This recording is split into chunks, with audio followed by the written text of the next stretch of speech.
बिस्मिल्लाहिर्रहमानिर्रहीम। अस्सलाम वालेकुम। मैं हूं मोहम्मद उमैर। स्टूडेंट्स, उम्मीद है आप सब खैर आफियत से होंगे और मौसम को भरपूर तरीके से इंजॉय कर रहे होंगे। आज हम ग्रेड 9 के 8वें टॉपिक की तरफ बढ़ेंगे जिसका उन्वान है स्क्रू गेज। इसमें हम पढ़ेंगे कि कैसे स्क्रू गेज की मदद से हम वर्नियर कैलिपर की भी बनिस्बत अपनी मेजरमेंट्स को ज़्यादा रिलायबल और एक्यूरेट अंदाज में ले सकते हैं। लेक्चर का बाकायदा आगाज़ करने से पहले आपको बताता चलूँ कि इस टॉपिक को सीखने के लिए जो हमारा पिछला टॉपिक है, वर्नियर कैलिपर वाला, इसको आपको सीखना ज़रूरी है और इसको समझेंगे तभी आपको इस टॉपिक के बारे में सही से आपका कॉन्सेप्ट क्लियर होगा।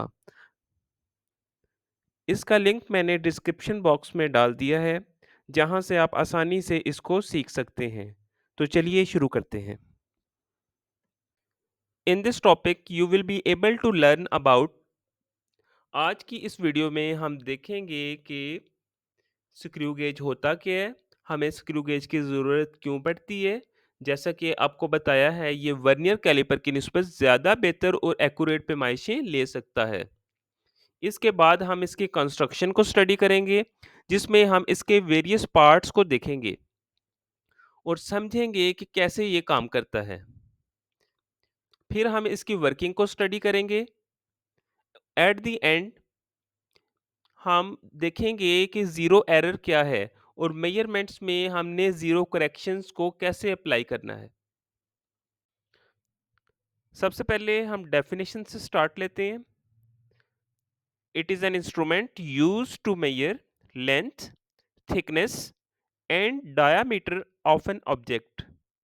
It's least count is 0.01 millimetre. Vernier calliper से इसका मुआवजा करवाएं तो जैसे वर्नियर कैलिपर लंबाई, थिकनेस और डाया मालूम करने के लिए इस्तेमाल होता है, इसी तरह स्क्रू गेज भी हमारे पास लेंथ, थिकनेस और डाया मालूम करने के लिए इस्तेमाल होते हैं। फ़र्क इसमें ये है कि वर्नियर कैलिपर की निस्बत स्क्रू गेज ज़्यादा एडवांस्ड इंस्ट्रूमेंट है। ये ज़्यादा रिलायबल और बेहतर एक्यूरेसी रखता है। जैसे कि नाम से जाहिर है, स्क्रू गेज स्क्रू और नट के असूल के ऊपर काम करता है। तस्वीर पर ज़रा गौर करें तो ये हमारे पास एक यू शेप्ड मेटल फ्रेम की शक्ल में मौजूद होता है, जिसके एक एंड पर स्टड और दूसरे एंड पे स्पिंडल मौजूद होता है।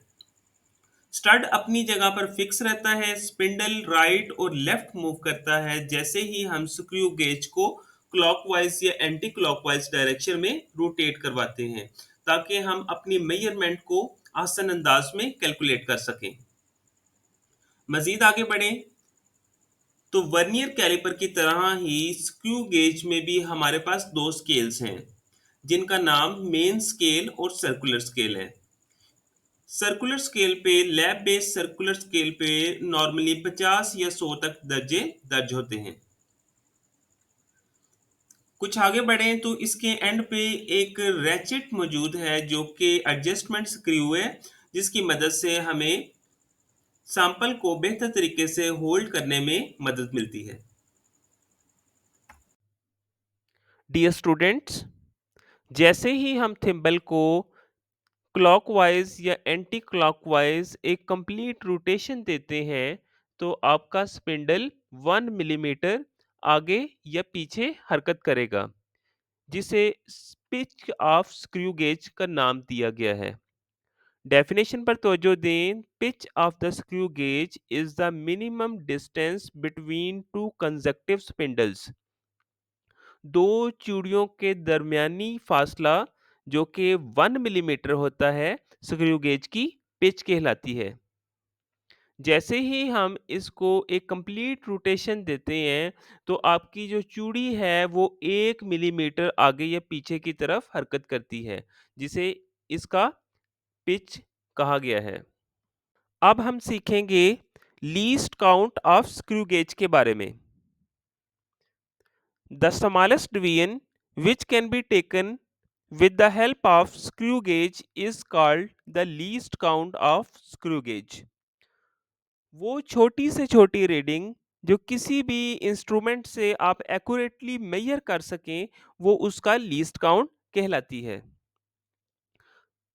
मैथमेटिकली इसको स्टडी करें तो स्क्रू गेज का लीस्ट काउंट निकालने का फार्मूला है pitch of screw gauge divided by number of divisions on circular scale.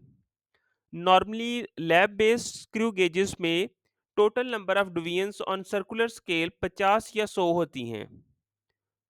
तो 100 के केस में मैंने आपके सामने कैलकुलेशन परफॉर्म की है। पिच ऑफ स्क्रू गेज जो कि अभी आपको बताया था कि 2 चूड़ियों का 2 स्पिंडल्स का दरमियानी फासला होता है। तो पिच को डिवाइड करेंगे 100 से, तो 1 मिलीमीटर को जब मैंने 100 से डिवाइड किया तो least count of screw gauge मुझे मालूम पड़ा कि 0.01 मिलीमीटर है। इसी को हम अगर सेंटीमीटर में कन्वर्ट करना चाहें तो ये वैल्यू कुछ आएगी 0.001 सेंटीमीटर। ये दोनों values examination point of view से आप तमाम बच्चों को याद रखना जरूरी है। Working of screw gauge start करने से पहले आपको देखना होगा कि आपके इंस्ट्रूमेंट में जीरो एरर तो नहीं है। कैलकुलेशन से पहले आपको जीरो एरर कैलकुलेट करना मस्ट होता है। If zero of the main scale coincides with the circular scale then zero error is zero।